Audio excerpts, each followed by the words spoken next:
Just one little story, and this is a real life story, and I've got the chart there of Magellan, Hamish Douglas, and those of you who are close to the market will know what's happened with Magellan, MFG. And I've got here, this thick line over here, I just looked at it, is the last time I spoke to this customer, and that's July of 2022.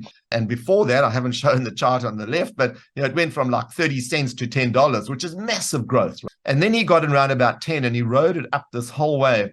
And as he bought more into the story, he kept on adding more of his super fund. And it got to be 80% of his super fund by the time it got up to the top here. One of the things we talk about, that anything can happen, one of the fundamental truths that Mark Douglas wrote is anything can happen in the market. And what happened, had nothing to do with the market. It was a major distraction came into Hamish Douglas's life that took his eye off the ball, and he was taken out of the equation for some time. And it was a personal thing.